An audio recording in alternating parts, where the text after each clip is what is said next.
friends. It's Angela here. Welcome to week 11. I'm so excited about today, which is all about reigniting a sense of adventure. And we are reading the book, It's Never Too Late to Begin Again by Julia Cameron. And we've been reading this together for this will be 11 weeks. Wow. So for those of you who don't know me, my name is Angela. I live in Northern Canada and we have a homestead here. And if you're watching this, you might be watching it on my personal channel, which is called Buckridge Homestead on YouTube, or you might be watching this on my coaching channel, which is Create, Heal, Shine. So as a professional counselor and coach, I started this new channel, and I really hope that you'll join me here on Create, Heal, Shine. This is where I want to kind of move over all my journaling stuff. So it kind of is a little bit more cohesive for you guys. And I'm really excited to start this channel and have fun with it. And I can't wait to see where it goes. But if you want to follow my health stuff and my homesteading stuff, that is on Buckridge Homestead. So anyways, here we are reading together through our amazing book. And we only have one chapter left after this. So that's kind of crazy, isn't it? Week 12. So if you have any awesome book ideas, let me know. I have a few in mind that we can do next. I'm really excited about them. And if I don't hear back from any of you guys of which one you would prefer, I will just pick one and we will go for it. One that I've been really wanting to do. I just wanted to share, where is my other book? I've got a big mess going here. The other book that I'm reading at the same time, which is so lovely, is I'll give you an update on it. This is the Gladys McCary book. The Well-Lived Life, a 103-year-old's doctor's 6 secrets to health and happiness at every age. I am really loving this book. So it's definitely one to go get. It just came out on Amazon and she's amazing. I don't know if you can see a little picture of her, but if you watch her on any YouTube videos, she is so intelligent and she is so articulate with her words for 103. She's amazing. So if you need a little other inspiration besides this book, that's a wonderful one to read. So hopefully I will finish this in the next couple days. I'm going to be going on a road trip. I might bring it with me and read it in the car if I can. So we'll see. I'm waiting for new glasses to come in and then I'll be able to see a lot better. So we'll see. I won't be getting them in until after I'm home. But in the meantime, I still have my old ones. So, all right, week 11, reigniting a sense of adventure. Now, who doesn't love thinking about adventures? I do. So, how we've been doing this book club, if you're just tuning in, I just want to let you know that you can start at any time. You can go ahead and start at week 1 at any time and do it as your leisure. You don't have to do it every week. You don't have to be regimented or anything. You can just find my week 1 book club video and start there and work your way. And if it takes you a few weeks extra to get through it, no big deal. You don't need the book, but you can. The book is obviously more detailed and full of different stories that I don't read. And I just do the highlights of each chapter together and the journal prompts together of each chapter so that you don't have to buy the book if you don't want to. But if you do have it, let me know what you think. And yeah, that would be awesome. I want to hear all about your journey. I have a couple other books from her. Write for Life, Creative Tools for Every Writer. This is all about inspiring you to how to actually finish your book or finish whatever you're writing. Maybe it's a blog, maybe it's creative stories, whatever it is. That's a really good book. And then this is the original, The Artist's Way by Julia Cameron. And this is also, she calls it a course, but I don't really find it to be a course, but how many chapters is in this one? In the original book, there are 12 chapters as well. So she calls that like a 12-week course. Same with this book that we're doing. It's Never Too Late to Begin Again. All about discovering creativity and meaning at midlife and beyond. So if you want to start at the beginning, feel free. If you want to, if you're just watching and you're starting now, this chapter is all about reigniting a sense of adventure. And all you have to do is write along with us, and you're doing your journal prompts and your morning pages, your artist dates, and your 20-minute walks. She talks about these things in the book that it's kind of based on the same thing that the Artist's Way book is based on. Every week he'll be asked to go on 20-minute walks every day with no headphones, no dogs, no just you and nature walking, or you walking wherever you can. Depending what season you're also watching this, that can make a huge difference. And then going on a special, taking time to go somewhere just where you love to go, something special like a date for yourself, which she calls an artist date, which can just be a creativity day or whatever. And then writing 3 pages in your journal every day in the morning, first thing in the morning, when you get your coffee or tea or water, whatever that is for you. And then write just free-flowing writing. That's what I was going to say. So that is what we've been doing every week. So let's get started. First of all, she says, even in the second act of life, there's an unlimited potential for growth. It's not too late to take creative risks for the first time, to form new relationships and new kind of relationships, to see new places, set and meet new goals. These years are freedom, and it's time for adventure. The first chapter is called Risk for the Sake of Risk. Embarking on creative endeavors, we always win in that we are better for having tried than not try, whether or not the results meet our expectations. Stretching ourselves, we discover new strengths and interests. We expand into a fuller potential. We write a song, and no matter what happens after that, we've written a song.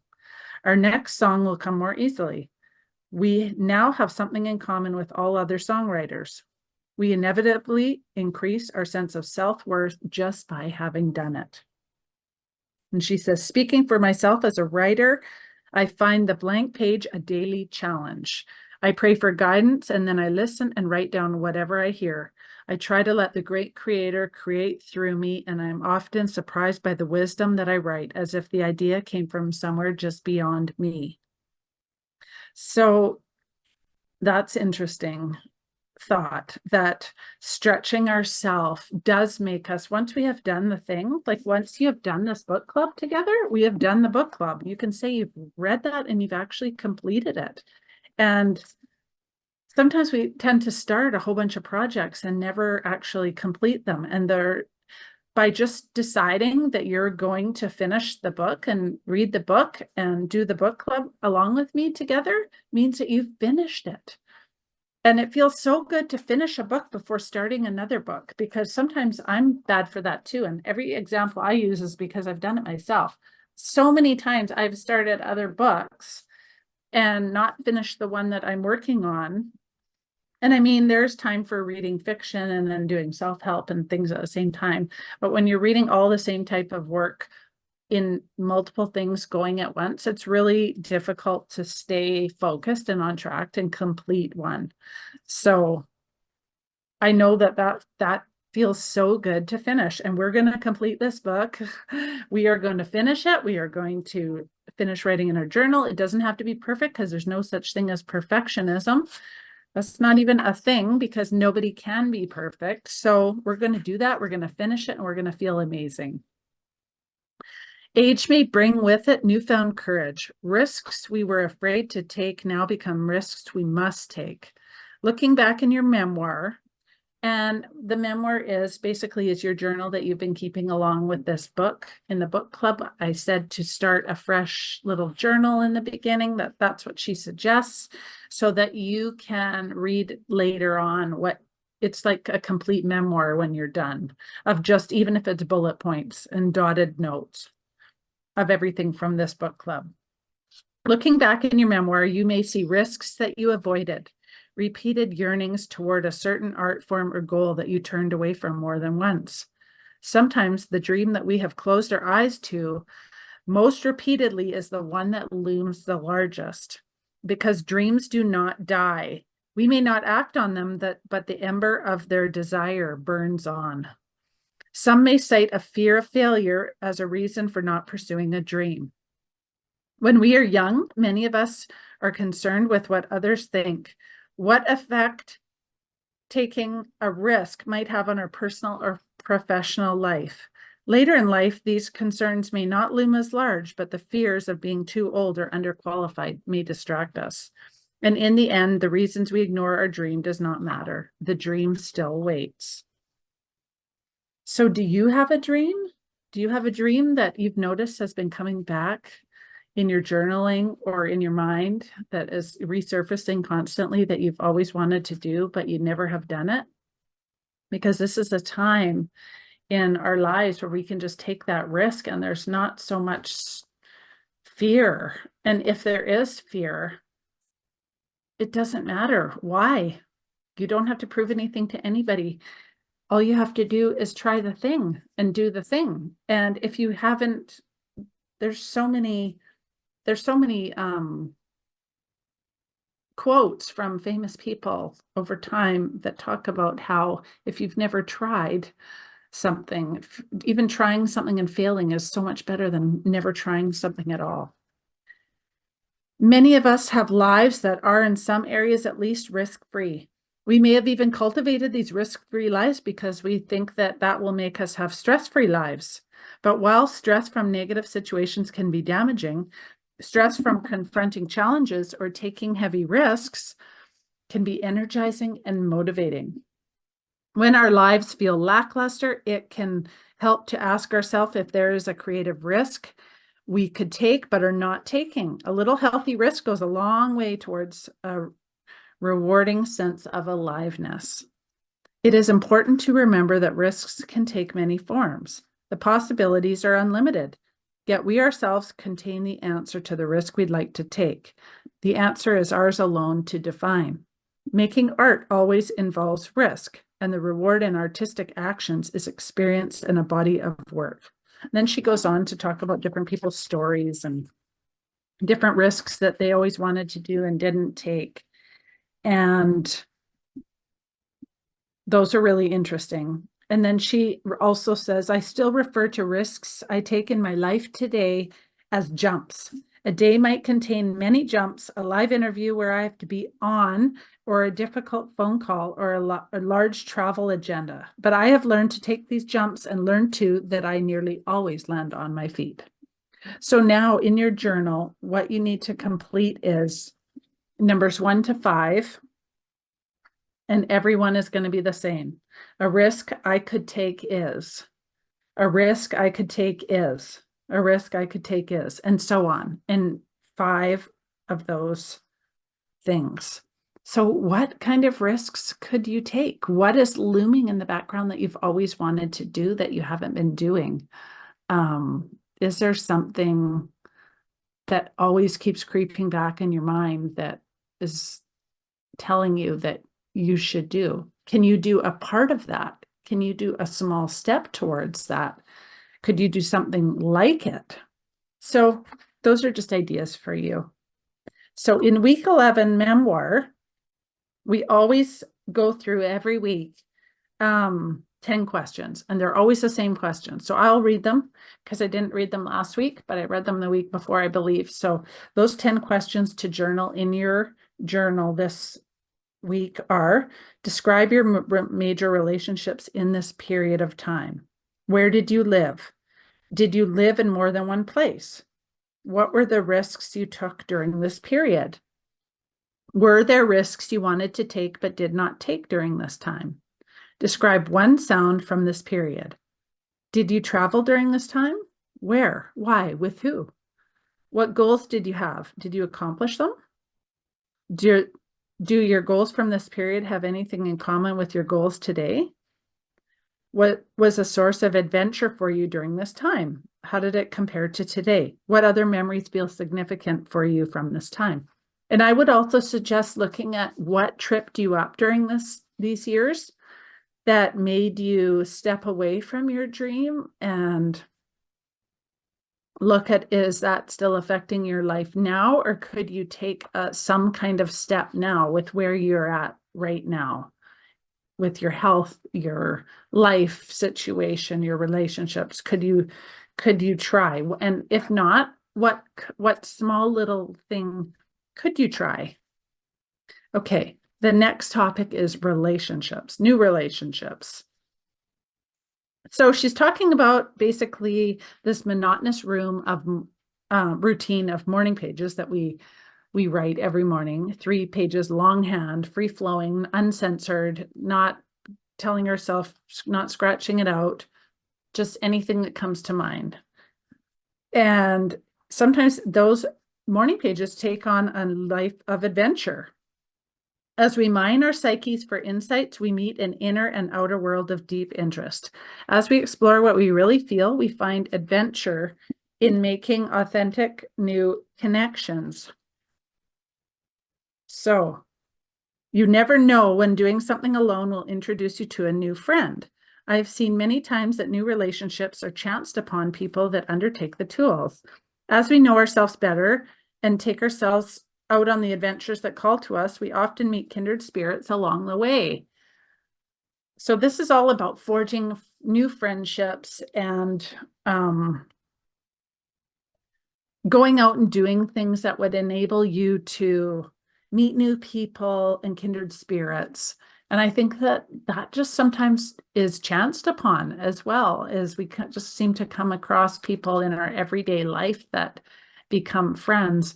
I know that as I've been going through chemo, every time I go up to that level in the hospital, these nurses and people have followed my journey the entire way. I have made so many friends through such a devastating circumstance.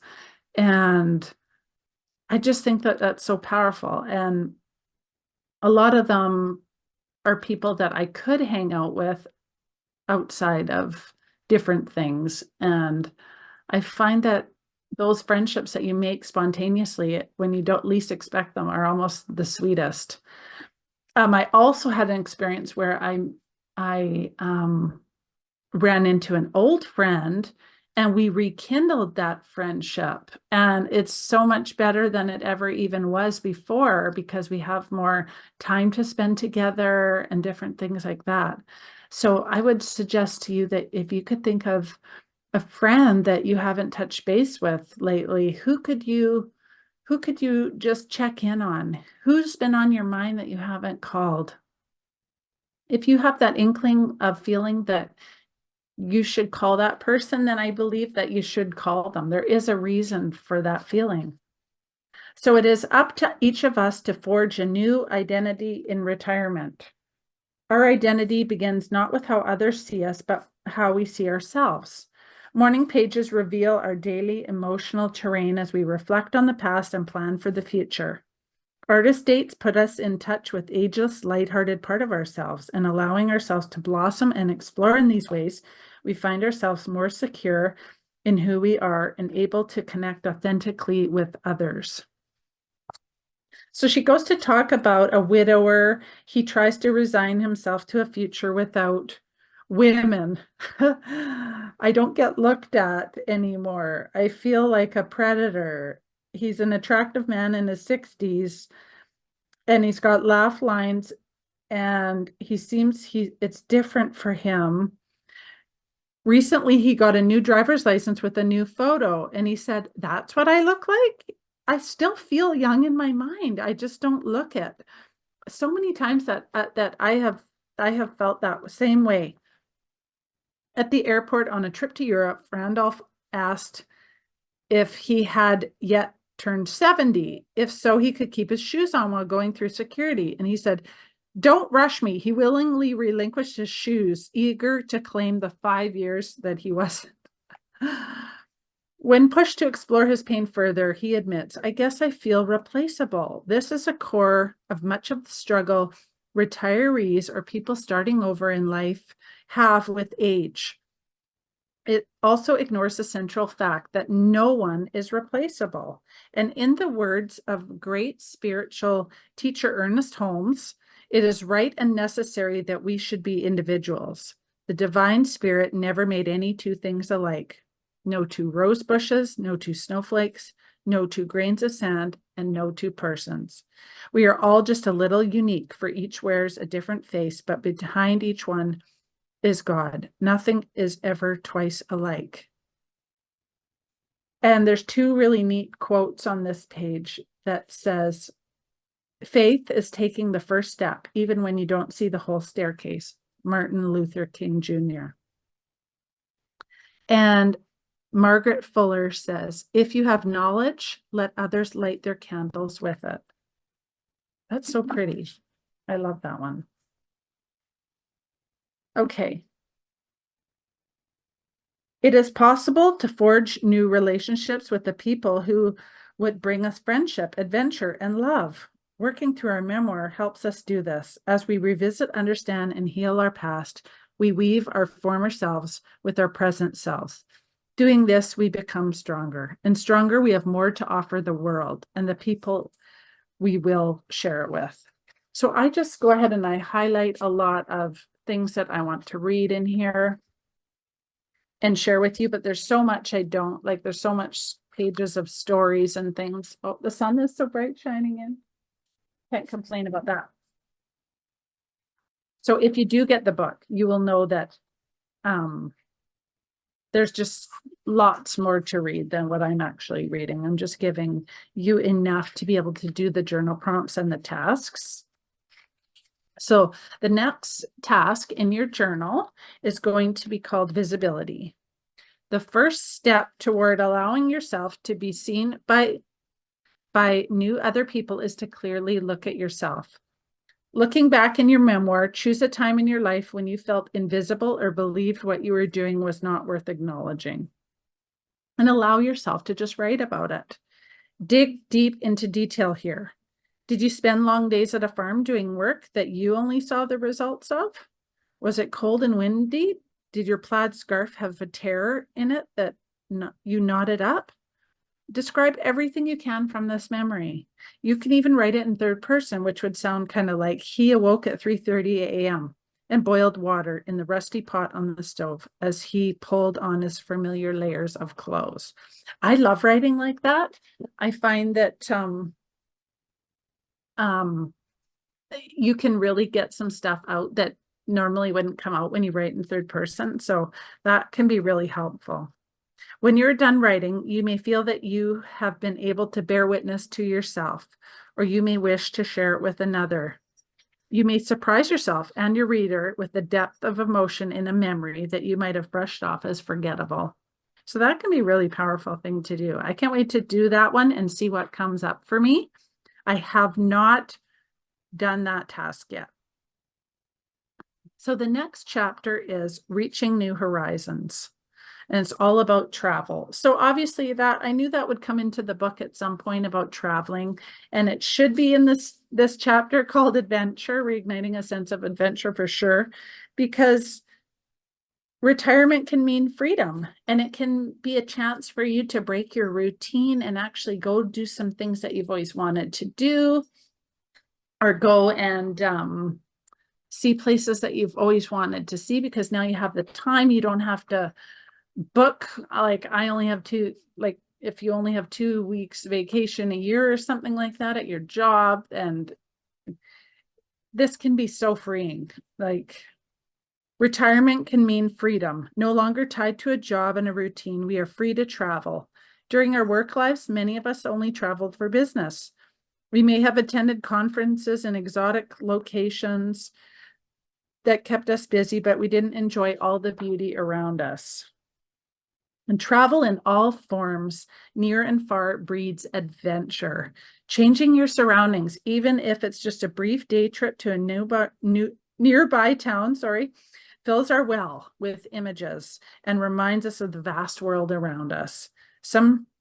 So I really love that one because you don't have to travel to an exotic vacation location to be able to have a sense of change. I find that even if you go an hour or two into a different place, like every month I drive to my girlfriend's house in that's about an hour and 15 minutes away, and it's just a whole new change of scenery. We hang out, we go for lunch, we have fun, we do things together, and then I go home and I feel like, oh, I've just had like the nicest little change of scenery. So it doesn't have to be so a huge getaway and backpacking Europe for 3 months or anything like that. It can be something small. And it can also be really fun if you drive to a near town or something and go do an artist date there where you're not familiar with exactly every store and everything there. Because I'm actually in a really small town right now. So this is like finding something new to do feels a little bit more difficult. I'm sure it's not, and there's so much to explore. But by just going an hour away can just really open your eyes up, give you a really nice change of scenery. And doing a little investigative work can be really, really helpful for that.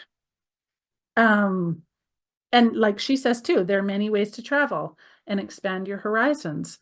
It doesn't have to be a really expensive trip or anything. For some of us, travel involves great amounts of time and planning. For others, it is a weekend in a nearby town in a B&B. But the records of change of scenery will always impact your creativity, bringing both fresh images and fresh insight. And sometimes that can be the best thing for when you have a creative block, or you're having maybe a writer's block, or you're stuck and you just need something fresh, something new, just a quick change of scenery to come back and just feel a sense of renewal and purpose. That can be really powerful. So consider doing something really close if you can't do something far.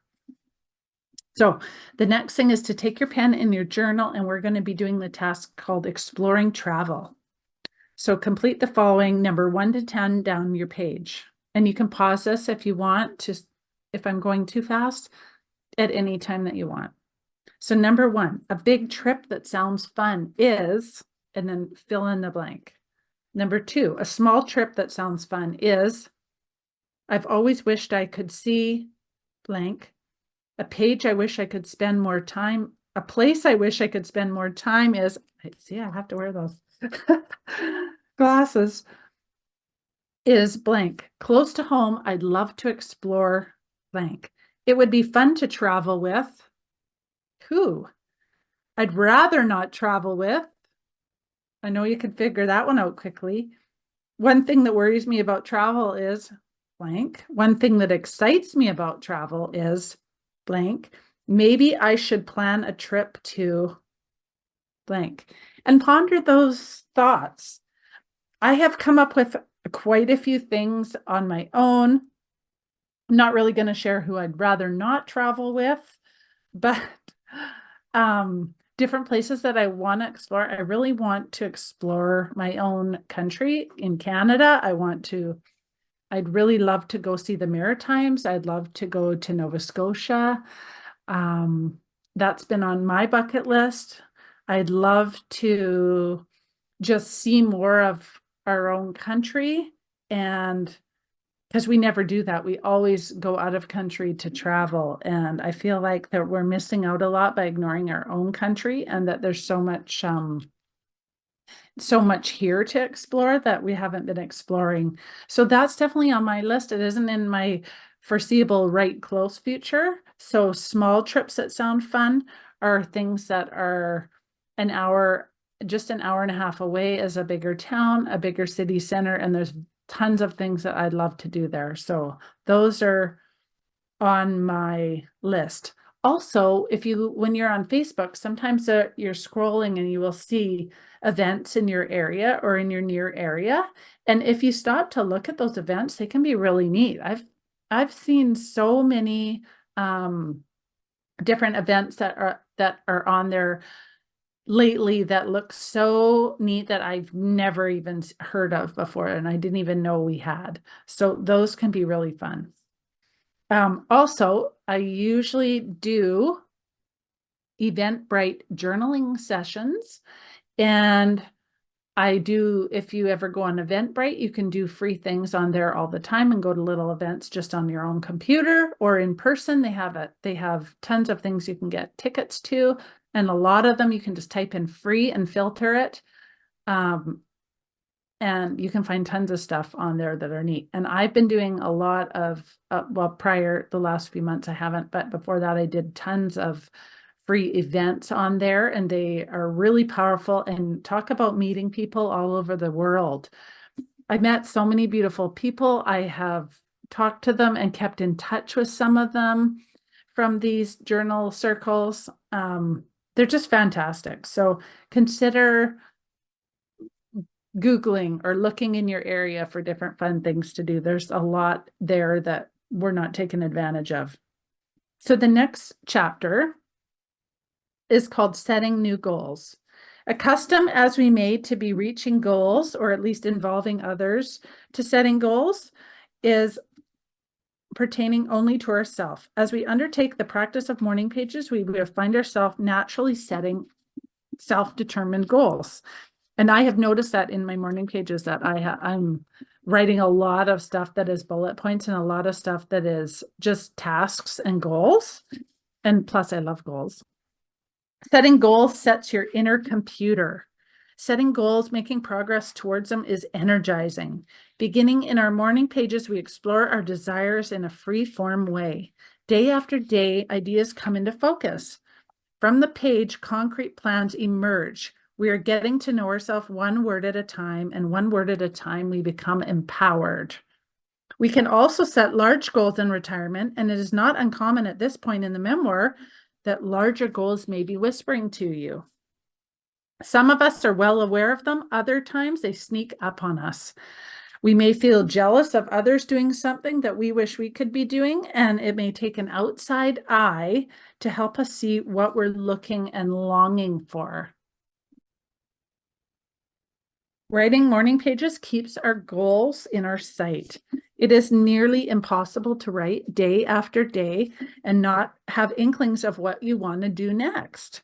And these inklings ignored will only grow stronger. So who here is like setting goals? And who here does not set goals because, well, you tell me. I'd love to know why you don't set goals and why you do set goals. And if you do set goals, do you reach your goals? Do you reach your big goals? Do you reach your small goals? Or do you reach no goals? Do you not set goals because you fear that you won't complete them? I'd love to know, because I love doing goals, and I have definitely not reached all my goals. I've definitely not hit all my big goals or my little goals, but by doing that, I definitely am hitting a lot of the smaller ones that are working their way up to the big ones. So she talks about naming your goal and working backwards, which is typically anything you'll learn now on the internet of how to achieve your goal is basically, here's your huge goal. What are all the little baby steps you need to do to reach that goal, and working backwards to get to that goal? Like, what do I need to do next? What is the actual next step? And just making them small enough that they're doable. She says, remembering that each step is accomplishable and you're able to move forward. There's no such thing as jumping from here to the horizon. But we can learn a step or two at a time. We make progress forward. Moving ahead is always an option. Moving ahead, we're inspired to create more. With the willingness to name our dream and acknowledge it, we move into the life we have previously only dreamed of. So the first thing we're going to do is to set a small goal. And so I want you to write in your journal. And what she says is, we are only one goal away from feeling an accomplishment. Some of our goals are large and some are small. Accomplishing a small goal primes the pump and inspires us to set another. Choose one small goal you can accomplish today. Name and accomplish it. Note your feeling of satisfaction.